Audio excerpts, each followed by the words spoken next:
మనం చేసే సంక్షేమ అభివృద్ధికి వెళ్ళాలి మన హక్కులతో చేస్తూ ఉంటాం. కేంద్రం దబాయింపు ధోరణి చేయబోతుందనేటువంటి మాట బండి సంజయ్ వ్యాఖ్యల ద్వారా ఇలా అర్థమవుతా ఉంది. ఫెడరల్ వ్యవస్థ స్ఫూర్తికి విరుద్ధంగా కేంద్రం నుండి ప్రభుత్వం వ్యవహరిస్తుందనే మాట బండి సంజయ్ మాటలు స్పష్టం చేస్తా ఉన్నాయి. మిత్రులారా, ఈ దేశం కోసం ఆర్నిశ కృషి ప్రాణాలు అర్పించినటువంటి నెహ్రూ, ఇందిరాగాంధీ, రాజీవ్ గాంధీ ఎవరో చెరిపేస్తే చెరిగిపోయే చరిత్ర కాదు. ఈ ప్రపంచం ఉన్నంత వరకు ప్రజల గుండెల్లో మదిలో మెదిలే మహానాయకులు వీరు. వారితో స్ఫూర్తిగా వీళ్ళ రాష్ట్రంలో ప్రజా పాలన, ప్రజా సంక్షేమం అందిస్తున్నటువంటి కాంగ్రెస్ ప్రభుత్వం అనునిత్యం ప్రజల కోసమే పనిచేస్తా ఉంది.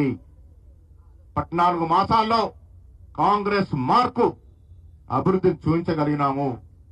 ఇవాళ రిపబ్లిక్ డే సందర్భంగా మరొక పండుగ జరుగుతా ఉంది. ఈ రాష్ట్రంలో బీద ప్రజల పండుగ జరుగుతా ఉంది. బీద ప్రజల కోసం నిర్దేశించిన రేషన్ కార్డులు ఇవాళ ఇవ్వబోతా ఉంది. ఇలా ప్రారంభం చేసుకోబోతా ఉన్నాం. ఇందిరమ్మ ఇల్లు ప్రతి బీదవానికి పార్టీలకు అతీతంగా ప్రతి బీదవానికి ఇల్లు ఇవ్వాలనే ఉద్దేశంతో కాంగ్రెస్ ప్రభుత్వం ముందుకు పోతా ఉంది. ఇలా ముఖ్యమంత్రి స్థాయి మంత్రులు మేము అందరం కూడా వివిధ ప్రాంతాల్లో ఈ కార్యక్రమంలో పాల్గొనబోతా ఉన్నాము. ఇది ప్రజల ప్రభుత్వము, ప్రజల కోసం వచ్చిన ప్రభుత్వము, ప్రజల కోసం పనిచేసే ప్రభుత్వం అనే మార్కు ఈ సంక్షేమం ద్వారా ఇవ్వబోతా ఉన్నాం. సంక్షేమం కాదు, అభివృద్ధిలో ఇవాళ 10 ఏళ్ళు టిఆర్ఎస్ ప్రభుత్వం తీసుకొచ్చినటువంటి విదేశీ పెట్టుబడులు 25,000 కోట్లు దాటలేదు మిత్రమా. ఇవాళ 2 సంవత్సరాల్లో పోయిన సంవత్సరం 40,000 కోట్లు, ఈ సంవత్సరం 1,78,950 కోట్ల విదేశీ నిధులు తీసుకొచ్చినామంటే ఇది అభివృద్ధికి సంకేతం. ఇది కాంగ్రెస్ పార్టీ మార్కు అభివృద్ధికి సంకేతం అనే మాట కూడా ఈ సందర్భంగా మనవి చేస్తా ఉన్నా. పెట్టుబడులు ఎందుకు వస్తా ఉన్నాయి? కాంగ్రెస్ ప్రభుత్వం మీద నమ్మకంతో వస్తా ఉన్నాయి. హైదరాబాద్ లో ట్రిబ్యునల్ రోడ్డు, మెట్రో విస్తరణ, 4వ పట్టణం, ఇవన్నీ కూడా విదేశీ పెట్టుబడుల్ని ఆకర్షిస్తా ఉన్నాయి. మిత్రులారా, ఈ సందర్భంగా మీ ద్వారా తెలంగాణ ప్రజానికానికి నేను విన్నవిస్తా ఉన్నది, వాస్తవాలు తెలుసుకోండి.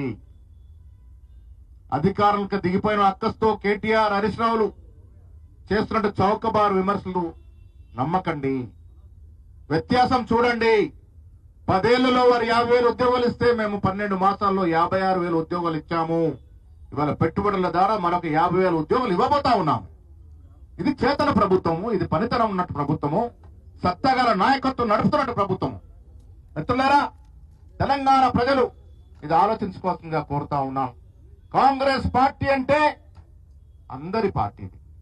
కాంగ్రెస్ పార్టీ అంటే అన్ని ప్రాంతాల పార్టీ, అన్ని కులాల పార్టీ, అన్ని మతాల పార్టీ, సమానంగా అందరిని చూసుకున్నటువంటి గొప్ప పార్టీ కాంగ్రెస్ పార్టీ.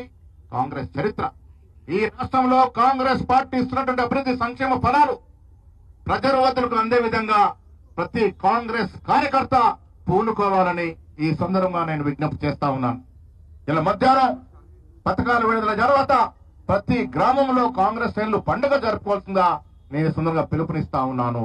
ఇది పండుగ రోజు, ఇది బీద ప్రజల యొక్క పండుగ రోజు అనే మాట కూడా ఈ సందర్భంగా మనవి చేస్తూ, మన స్ఫూర్తి సోనియా గాంధీ గారు, మల్లికార్జున్ ఖర్గే గారు, రాహుల్ గాంధీ గారు, వారి స్ఫూర్తితో రాష్ట్రంలో యువ నాయకత్వం నడిపిస్తున్న కాంగ్రెస్ ప్రభుత్వం అనునిత్యం ప్రజల కోసమే పనిచేస్తుంది, ప్రజల కోసమే తప్పిస్తుంది, ప్రజలే మా దేవుళ్ళని ముందుకు పోతామనే మాట కూడా ఈ సందర్భంగా మనవి చేస్తూ, మరొక్క మారు ఈ రాష్ట్ర ప్రజలందరికీ కూడా 76వ గణతంత్ర దినోత్సవ శుభాకాంక్షలు.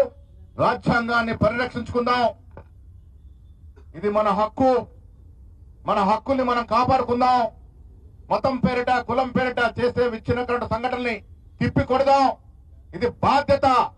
ఇది దేశంలో ఉన్న రాజ్యాంగాన్ని నమ్ముకున్న ప్రతి పౌరు యొక్క బాధ్యత అనే మాట ఈ సందర్భంగా మనవి చేస్తూ మరొకసారి మీ అందరూ కూడా అభినందనలు